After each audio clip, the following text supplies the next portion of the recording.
Welcome back to Outdoors with Larry Ray on ESPN 790 AM. Brought to you proudly by Tennessee Wildlife Resource Agency, Barton Power Sports, Sportsman's Warehouse, and Best Care Home Services. Hey, good Saturday morning. Welcome back to Outdoors with Larry Ray. As Dennis Fuller leads us in, Don King singing our theme song. And we do have an announcement to make today that I've held off until now, until most people are awake, that yes, there is a Greg Ratliff, and he is back. There you go. Yeah. All right. Yeah, welcome back, Greg. Yeah, we had to settle for Stewart. Stewart settles, but Greg has been on assignment, not taking care of the twins, but his other job. But we're glad to have Greg back as our show producer, and of course, this being the fourth Saturday of the month, this is John Gordon's time to join us and listen to Ron talk. So it's good to have you here, John. Well, it's a little fishing heavy, but we're getting to a little duck action a little later on. Yeah, and I'll get to play your role. Yeah, he will. Exactly. And of course, you recognize that voice. That's the only Wong in the world, you know. But Ron Wong. Good morning, this everybody. Is Bonus Wong, and he is back from 2 trips. Of course, and we'll talk a little bit about that on the next segment. Right. A little bit about where you've been and some of the things you've done. But, hey, we got a guy on the line with us now, and I appreciate Ron helping set this up. Wow, what of course, a lot of you folks know James Watson from the FLW Pro, also part of the USA team. There was 8 of them that fished against 13 countries in South Africa for the World Championship Black Bass Tournament recently, and we got James on to not only talk a little bit about that trip, which had to be wonderful. You can go to his Facebook page, great pictures on his Facebook page, and I suggest that you like that and keep up with James. But good morning, James. Good morning. How y'all doing? Hey, we're doing great. We're probably going to get sick because Jesse Wiggins was coughing all over the microphone, the phone to us, and I think I'm going to get sick on the line here. It's good to talk to somebody, but talk a little bit about it, James. You and 7 other guys, Scott Martin, your team captain, a good friend from across the river, Mark Rose, and 8 of you guys went over there for an event that I think has unlimited possibilities. You're actually fishing against this 13 countries, including Germany, which I discovered doesn't even have any black bass. They don't have a black bass in their country. I don't know where they finished in this, but talk about your experience, James. Well, Germany actually finished real well. I was impressed with them. Super cool guys. I mean, what an experience. I mean, you know, since I've full-time been fishing since 2013, this ranks there up at one of the best experiences I've had in my bass fishing career. Really? Oh yes. I mean, you can't beat the hubbub of the Bassmaster Classic or the FLW Cup or TTBC. Yeah. You know, but this is up there with them. I mean, it.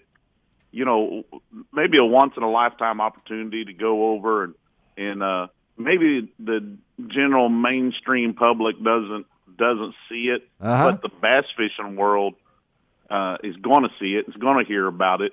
It's a pretty big deal, and I was just honored to be a part of it. What a great opportunity to expose bass fishing, and man, we were well represented, and 2 well recognized once we hit the ground over there. I mean, you guys, we have to admit, you won the silver, and they do a silver and a bronze, which means you finished second, and of course the host team. They had all the advantages. They knew where all those funny-looking bass were over there in South Africa. They've got some good fishermen. Oh, they got some good fishermen there. Yeah, they do. How did it? Did you fish in the same lake? How did that work? Well, it was springtime over there for them, so those bass were coming up to start their bedding procedures. So you know, it was 64 to 65 degree water, if I'm not mistaken, and they were starting to come up, and the carp were spawning heavily. You know, the strangest thing about that water, I would say, was the fact that we didn't see any shad or gizzards or bluegill or anything like that. All we saw was carp bass, and those weird-looking catfish. Really? That's it. So what were you using? As Ron can't wait to say, what kind of bait were? How were you? What were the techniques you were using? Well, a lot of seawall. The seawalls were the big players pitching to the seawalls. The other big player was the Lucky Strike Really? RC stick, a jerkbait. Yeah, jerkbait. Okay, yeah. Yeah. And the other, yeah, go ahead. That and there's some sight fishing. Sight fishing was a big player for us. So had that tournament gone on one more day, James, as you were telling me, the USA would have probably won it because the fish moving up onto the bedding areas, right? That's right. It was I hate the shoulda, woulda, couldas, but yeah, we sure would have liked to had one more day because they really were coming on hard that last day. I mean, Scott Martin and Canterbury had numerous fish rolling, and they actually backtracked a certain area that only had a couple of beds on it that weren't acting right, only to come through later in the day to see multiple big fish moving up that were skittish and jumpy and just weren't ready. And it was happening. It was full moon. It was It was happening, boys. And wow, and they treated we're talking to James Watson again about fishing in the Black Bass World Championship over in South Africa. And what is it like to carry the American flag in at the opening ceremonies, James? Man, that's a treat.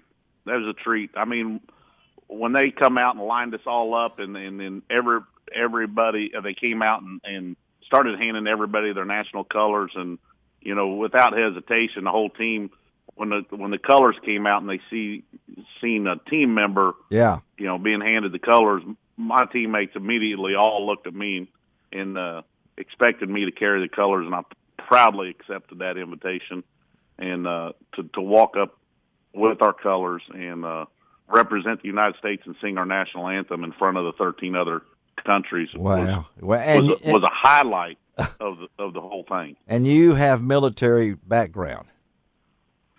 Yes, yeah. I served in the United States Army actively for about 8.5 years, and and I know how to carry our national colors. You do. How they're supposed to be. So that's why they looked to you, and they weren't looking at you because you were an old man or something like that. No.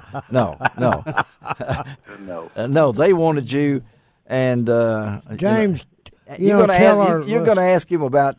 Not going to talk about lures or anything, but James, tell our listeners what was so different about fishing in the boats that they had over there I bet so. compared to boats over here. All sizes. Well, the biggest difference was there's no Coast Guard and no Coast Guard ratings. So we're fishing in a nice. It's Crackleback was the brand of boats. The what now? Can you say that? Crackleback boats. Okay, that sounds like something we eat as a trail mix. And they're made over there. And you said that one boat had a 19-foot with a 400 horsepower on the back of it. They had a 19 or so foot with a 400 Mercury racing motor. That's a little overkill, I think. But, so what were you in? I was in a 18-foot, I believe 18-foot Crackleback with a 250. Wow. It wasn't my Mercury that I I know that. Run, yeah, you had to use what their equipment was, and it was made over there, and just pretty amazing. Yeah. Did you know a lot about this before you went? And how long were y'all over there? We were over there for I believe 8 days. 8 days. Lionel, that was on our team. Yeah, that's on our team. Uh-huh. He's from there. He lived there. He fished the Vol River. Yes, many times. Yeah, and he got with the boys over there at Crackleback and got us 4 boats. He got you 4 boats, huh? Okay. Yeah. We had 3 competing boats and 1 camera boat. Scott Martin was gracious enough to bring his camera team. Uh-huh. My friend Asif from the Bass Kings app. Right. Uh-huh. He has family over there, so he took it upon himself to fly out there with Fred and I we're sponsored by Bass Kings Yeah, and big yeah. supporters of the Bass Kings fishing app. Uh-huh. And he took his video camera and assisted Scott's video crew and become part of the production of the whole thing. Are we going to get to And see so- some of this? Is this going to be? Yes. It's going to. Yes. It's going to Tell come our out. listeners how we're going to be able to see it. Yeah. Well, Scott Martin is putting some stuff together, him and his production crew, and he's going to be posting a lot of this stuff on the web. So that's going to happen. I don't know the time frame, but hopefully soon we'll start seeing some of this. Well, we want to see it. Of course, we know that Scott Canterbury. Let's get these guys: Mark Rose, David Fritz. I'm sure that David now speaks fluently South African with a dialect now after David's been over there. I can imagine. Yeah. And then, of course, Freddie Boom Boom Robanas. yeah, Freddie Robanas, Yeah. and as you mentioned, Lionel Botha. And, of course, Scott Martin served as a team captain. They were going to get this. Dudley. Yeah, Dudley. And David Dudley. And David Dudley. And listen to this. Italy, Russia, Croatia, Zimbabwe, Swaziland, I guess that's right, Zambia, Namibia, Mexico, Portugal, and Spain. Yes. I just can't imagine. That's amazing. It's amazing. And do you see this as maybe something that is going to get bigger, James? Did you think It's coming back here to the U.S. Yeah, that's what I'm asking you. It's got a chance to be a real big event, similar like as they have in golf and the Ryder Cup and these other things like that. the Olympics. Yeah, the Olympics. Well, that we are positioning ourselves. This whole FIDEP, whatever the organization, FISPD. Yeah, right. Uh-huh. They're positioning this so that we are applicants to make this an Olympic sport. That's the best way I could say that. There you go. There you go. Hey, So listen. we're working towards checking the block of everything that's required to be eligible for voting this into as an Olympic sport. It's an Olympic sport. Cool. That's really cool. I mean, James, before I let you go, want to thank you for your absolute most gracious, excellent hospitality during the Costa event last week. yeah. Oh, you're welcome. I hope you all had a great time, Ron. You know, you got to step into my personal world there and Absolutely. Well, see he the had a great beautiful time. He had a lake I great. live on. Yeah, and y'all fed him well. I know that he does. He doesn't miss a meal. You know, don't worry about it. Man. Yeah, don't. We won't even talk about that though. Hey, James, thank you, buddy. We'll talk again because congratulations on what you're doing. Wish you nothing but success. And wow, what a memory you've got. So You bet. I would like, man. I wish you had a. Does anybody got a picture of you holding that flag walking in? Does anyone have that? Is there? Yeah, we got it somewhere. I need a copy of that sent to me. I will have Ron contact you there, Okay.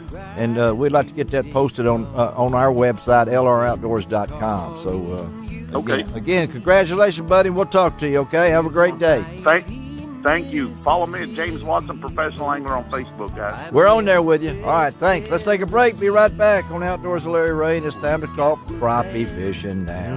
Boy, I wish they had to play with that. Okay. That would be great. I don't want to sit and look at it. All right, be right back. You can find out